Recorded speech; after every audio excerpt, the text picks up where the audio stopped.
खास बेगम की जगह एक अनजान लड़की को बिठा लेना और फिर अपनी ही बेगम को पैगाम भिजवाना कि वो जश्न से चली जाए, ये ना तो मियाँ बीवी के रिश्ते का लिहाज है, ना ही मुगल दरबार की तहजीब। अम्मी जान, आपको ऐसा क्यों लगता है कि हमने जो कुछ भी किया बेवजह किया? हमने जो कुछ भी किया उसके पीछे एक खास वजह है। और बताओ शहंशाह, हम नहीं समझते कि हम जो भी फैसला लें उस बात की सफाई आपको दें। मगर वजह क्या है? अम्मी जान, ये एक बीवी और एक शौहर का मामला है, हम इसे वहीं तक सीमित रखना चाहते हैं। हम मानते हैं कि मियाँ बीवी के बीच की बात उन दोनों तक ही रहनी चाहिए। दोनों के बीच की खलिश दरबार में सबके सामने दिखाना ठीक नहीं था। दरबार की एक तहजीब होती है। कल की आई हुई औरत के लिए जोधा बेगम को सरेआम शर्मिंदा करना जायज नहीं था। कहीं तुम दोनों के बीच ऐसे कोई गलतफहमी तो नहीं हो गई? अम्मी जान, जो कुछ भी हुआ वो हम आपको बता नहीं सकते हैं, लेकिन इतना जरूर बताना चाहेंगे कि इस बार गलती हमारी नहीं थी। देखिए, आप सबकी ख्वाहिश थी रामतोनी साहब की मौसीकी सुनने की, अब वो पूरी हो गई। रात बहुत हो गई, आप सो जाइए। या मेरे परवरदिगार, बार बार ऐसा क्यों होता है? इन दोनों की दूरियां कम होते होते अचानक फिर बढ़ जाती है। पूरा एपिसोड देखिए ZEE5 पर।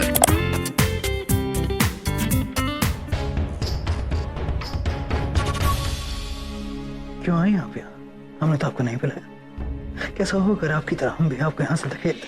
आपको ही लौटाने आए हैं। उत्सव में इसे पहनने के लिए दिया था आपने, परंतु जब आपने हमें आमंत्रित किया ही नहीं तो हमें इसकी कोई आवश्यकता नहीं। जोधा बेगम, हम आप ही के पास आ रहे थे। हम चाहते हैं कि आप जश्न ये कंगन रात को अच्छा हुआ अपने से लौटा दें।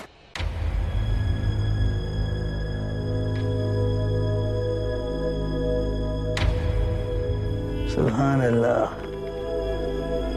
बहुत खूबसूरत लग रही हैं आप।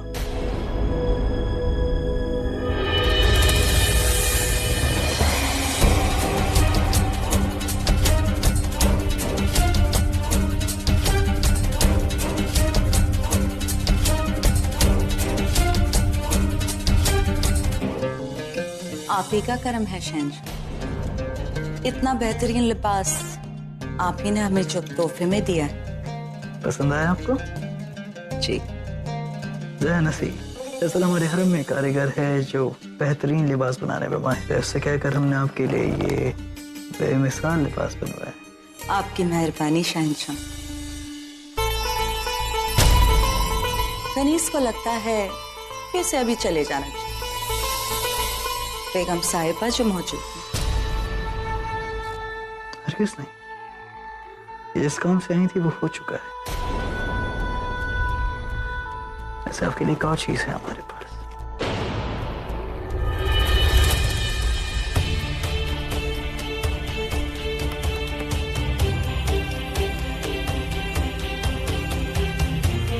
पसंद आया? बेशक, बहुत खूबसूरत बाजूबंद है। यकीनन, पर हमें लगता है कि ये बाजू से ज्यादा कहीं और बेहतर खिले।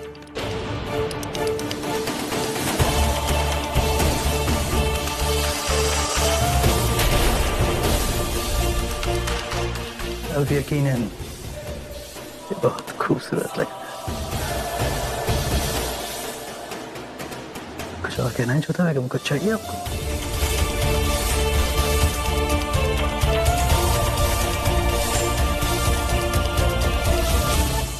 लगता है आपकी सबसे चहेती बेगम है।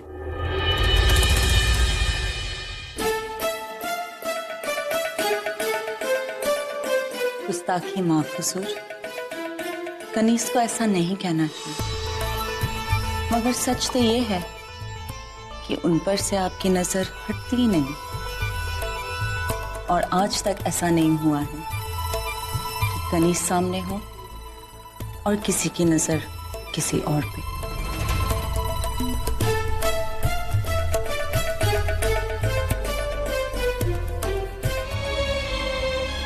शहंशाह का हुक्म है बेगम जोधा कि आप इस महफिल से चली जाएं।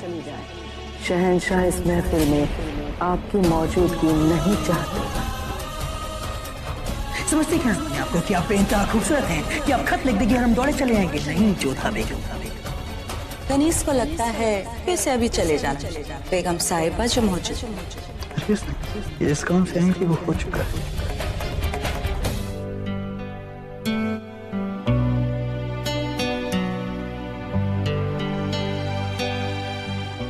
जोधा, इतनी ठंड है, मुझे वहाँ कमरे में ठंडी लग रही है और तुम इतनी हवा में यहाँ झरोके पे खड़ी हो।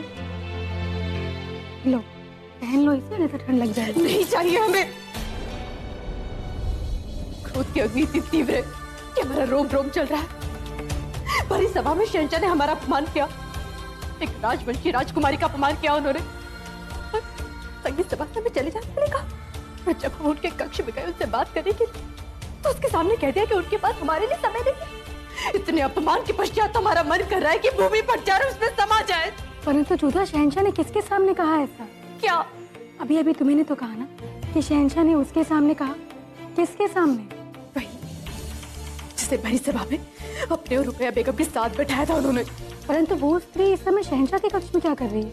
हमें क्या पता। और तुम्हें कैसे विचित्र प्रश्न पूछ रही हो हमसे?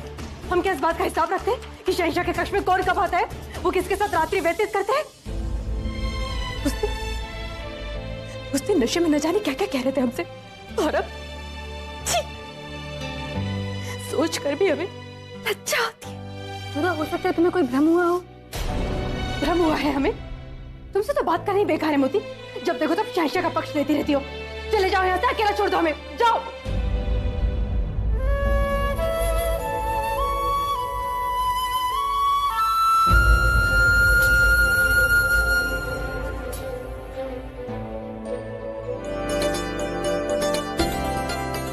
प्रणाम, धन्य हो गए हम आज।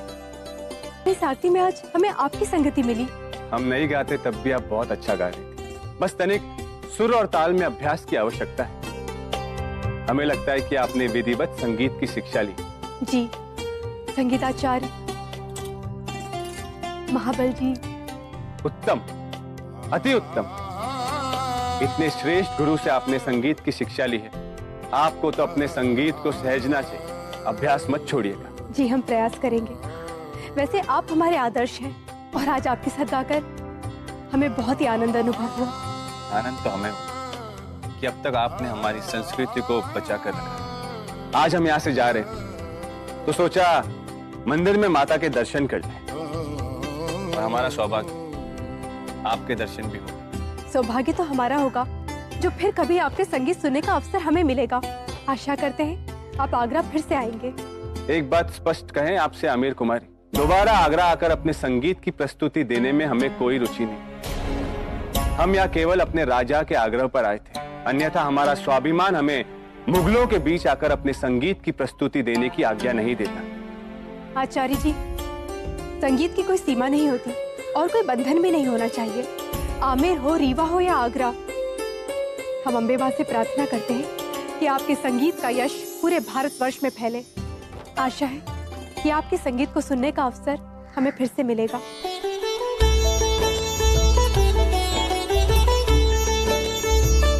ये हमारी खुशनसीबी है, इजाजत दीजिए।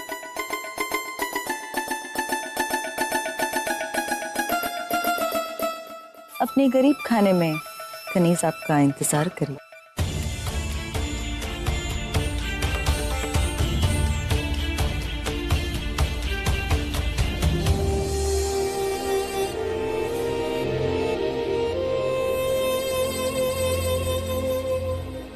आप हमें सिखाने के लिए सिखा रहे या इन्हें दिखाने के लिए सिखा रहे? मतलब इन्हें जाते देखकर आप जैसे हमें भूल ही गए। ऐसा नहीं है, तुम्हें शमशीर चलाते हुए देखा तो लगा कि तुम्हें सिखाने की जरूरत नहीं है। जैसा तुमने कहा, तुम्हारी नजर ही काफी है।